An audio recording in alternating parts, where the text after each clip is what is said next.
탐정 말로를 보고 왔는데요. 일단 이 영화는 개인적인 약간의 감상과 에피소드 위주로 말씀을 좀 드리려고 하는데, 우선은 제목인 탐정 말로부터 이제 짚어드리고 싶은데, 예를 들어서 극장에 갔는데 영화 내용은 잘 모르지만 제목이 뭐 홍길동이라든지 뭐 이순신 이렇게 돼 있는 영화가 있으면 뭐 대략 이런 내용이겠다라고 하는 그런 게 있잖아요. 그런데 탐정 말로라고 하면은 뭐 어떤 느낌이 드십니까? 예? 여기서 주인공 이름이 말로인 건데, 미국의 소설가 레이먼드 챈들러가 만든 가상의 탐정 캐릭터, 이제 필립 말로에서 따온 거거든요. 빅슬립이라든지 뭐 기나긴 이별 뭐 이런 작품이 좀 유명한데, 우리나라에서는 그렇게 인지도가 높은 대중적인 캐릭터라고는 저는 생각하지 않습니다. 그래서 우리나라 이제 국내 제목은 이제 말로에서 이제 탐정 말로 이렇게 바뀐 거라 생각을 하는데, 여기서 또 탐정이라고 한다면 보통 생각하시는 캐릭터들이 있잖아요. 뭐 홈즈라든지 뭐 포아로라든지 우선적으로 이런 캐릭터를 먼저 생각하실 것 같은데, 필립 말로는 그런 캐릭터가 아니에요. 흔히 말해서 이제 하드보일드계 탐정인 건데, 사건을 의뢰받으면 뭐 주변의 유혹이라든지 뭐 위협이라든지 그런 거에 굴하지 않고 몸으로 직접 뛰고 부딪히고 깨지고 하면서 끝에 있는 비밀을 풀어나가는 뭐 이런 방식이거든요. 그래서 사전 정보 없이 문제 제목만 보시고 탐정이라고 되어 있다 보니까 뭐 나일강의 살인이라든지 뭐 오리엔탈 특급 살인 뭐 이런 작품 마냥 어느 정도 뭐 지적 유의 이런 거를 좀 기대하신 분은 좀 당황스러울 수도 있는 작품이라고 저는 생각을 합니다. 그런데 그런 것도 뭐 장르적인 영역인 거고, 뭐 하드보일드 스릴러로서 이 영화는 어떤가, 이거는 또 별개의 문제잖아요. 그 기대했던 영화와 다르더라도 영화 자체가 잘 만든 스릴러라면 충분히 뭐 재미를 느낄 수도 있는 거고, 그렇다 보니까 이제 제 개인적인 소감을 좀 이야기해 드릴 건데, 기본적인 배경은 1930년대 미국 LA에 있는 탐정 말로의 사무실에 이제 유명 여배우의 딸인 미모의 의뢰인이 찾아와가지고는 한 남자를 찾아달라 하면서 이야기가 시작합니다.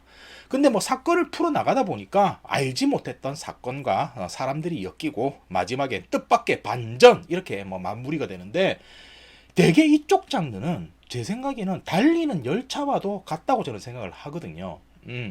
처음부터 영화는 끝까지 정보를 계속 관객에게 던집니다.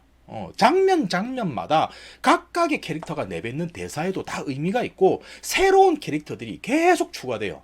물론 몇 장면을 놓치더라도 이야기를 이해하는 데 있어서는 그렇게 큰 지장은 없지만, 사실 이런 하드보일드 장르라는 것이 이제 이야기 자체가 좀 사실주의에 입각해서 만들어지다 보니까 주가 되는 이야기 자체에는 좀 매력이 떨어지는 편이거든요. 이 영화도 사건의 발단이 한 남자의 실종에서부터 시작되잖아요. 좀 살짝 이야기 자체에서의 매력은 좀 떨어지는 거죠.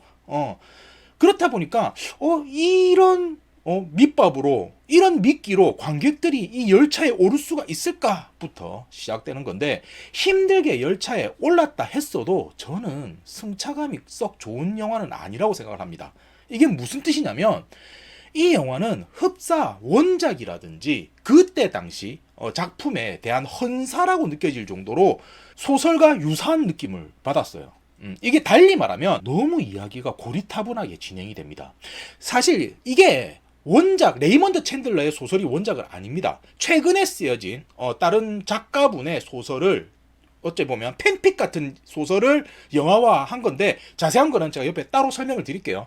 그런데 일단은 이야기를 계속 이어나가자면, 각각의 장면이 모두 이유가 있는데 그게 부드럽게 이어진다기보다는 필요한 장면을 찍어서 이어붙인 느낌 마냥 살짝 지루한 부분이 있어요. 그리고 이게 뭐 어째 보면은 사람마다 이 영화의 장점일 수도 있고 단점일 수도 있는 부분인데, 등장인물들의 대사 방식이 소설 속 등장인물처럼 이야기를 해요. 뭐 예를 들자면 주인공이 이제 다른 사람 사유지에 들어갔어. 근데 보통 영화라면 아니 당신 누구야? 여기 들어오면 안 돼. 나가. 이래야 되잖아요.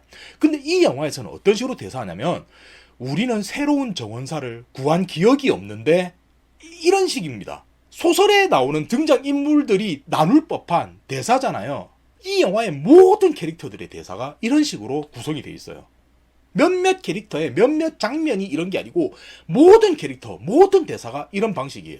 그렇다 보니까 일부 관객들이 보기에는 어느 정도 피로감을 좀 느낄 수도 있다고 저는 생각을 하는데, 여기서 살짝 이 달리는 영화라는 열차에서 발을 내리게 되면은 다음 정거장까지는 좀 따라오기가 힘들게 되는 거죠. 자, 그러면은 저는 어땠냐 이렇게 되는 건데, 저는 기차는 올라탔습니다. 기차는 올라탔는데 승차감이 나쁜 열차에 올라타서 나아가는 과정에서 창밖의 풍경을 봤는데 그렇게 이쁘다는 느낌도 들지 않았고, 마지막에 내린 종착지가 와 이런 곳이 있었네 라기보다는 뭐야 내가 여기 오려고 지금까지 이 열차에 매달려 있었던 거야 싶은 생각이 더 큰 작품이었던 것 같아요. 끝. 쿠키라고도 할 수 있는데, 개인적인 에피소드를 말씀드리자면 제가 영화를 보는데 관객 수가 별로 없었어요. 제 앞에 남자분 한 두어 분 있었고, 제 뒤에는 저보다 한 두세 살 어린 것 같은 커플이 있었는데, 영화 초반부에 제 뒷좌석에 있는 커플들이 계속 저 사람 누구야? 저게 뭐야?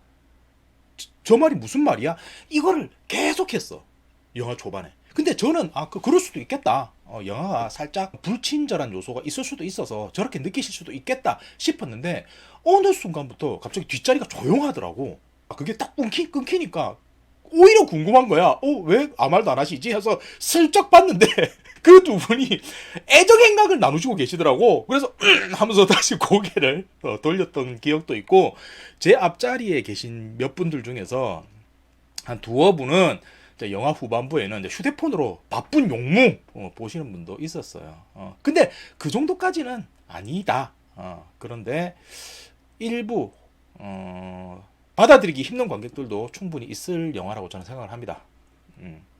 영화가 살짝 지루하지 않다고는 못하겠어요. 끝.